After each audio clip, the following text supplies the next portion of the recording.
What's up everyone, Adam here at BetterFit. Welcome along to another video for today. So it's been a while since I've done a video because of just audio issues. I've changed jobs, I've had a whole bunch of stuff going on. And I've also moved the studio into my room, as you can see here. So we've got the whiteboard pinned up here. We're all good to go. New microphone is pretty kick-ass, I'm not gonna lie. So I'm really excited to be able to get back into these videos for everyone and get the ball rolling on these again. Hopefully no more audio issues, and the clarity of the videos and stuff should be pretty good from here on in.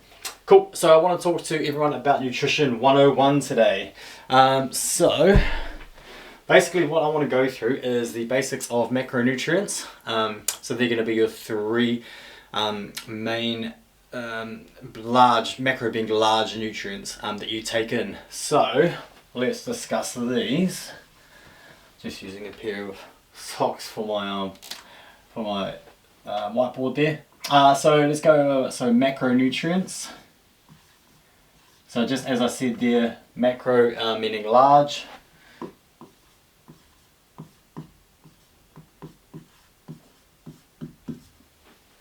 Cool, hopefully we can see that. I'm pretty sure we will be able to. So, large nutrients. So what does that mean? Basically, they're the ones that account for all the calories. So when you think of macronutrients, we're looking at, biggest one is fat. Then we've got carbohydrates. So we use CHO as the abbreviation for carbohydrates. And protein. Just go pro. Cool, alright, so the biggest takeaways that I want to talk to you about around this is in terms of weight regulation. So if we're trying to gain weight, trying to keep our weight stabilized, or trying to lose weight, it's all about calories in, calories out. It all comes from these three macronutrients. There's another one, alcohol, but we don't really want to talk about that just too much. Let's just focus on these three to start with. So with fat, there's multiple types of fats. I'm not going to write them down, but we'll just go through them. So there's saturated fat, so that's typically fats at solid at room temperature, and they're the ones that aid in high cholesterol, heart disease, stuff like that. So you want to try and really minimize your saturated fats. Then you've got monounsaturated fat, polyunsaturated fat, which are typically the good fats. So we want to be having a reasonable amount of those in your diet. And then you've got trans fats, which you want to stay away from. It's like a man-made sort of fat. They add like an extra compound to it. In New Zealand, I know that it's illegal to have trans fats over a certain amount of over a certain percentage. So you don't really need to worry about trans fats mostly, but McDonald's will have a little bit in it, and like chips, cookies and stuff like that, they'll add that to it.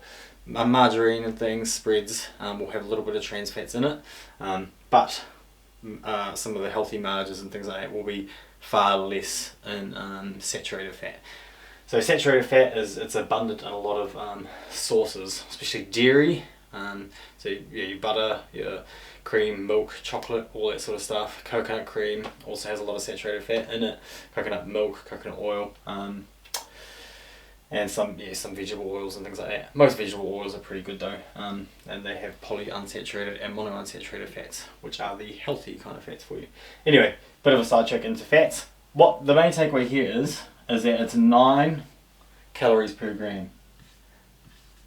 People don't realise that. Per gram. So that's a lot. So butter being pretty much 100% fat, especially and saturated fat, so yeah, go easy on the butter.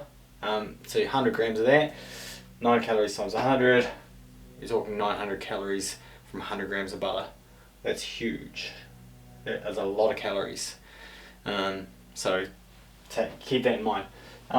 Carbohydrates, 4.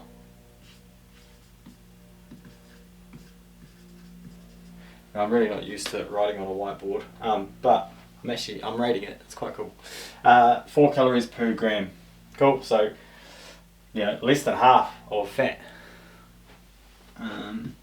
Protein is also 4.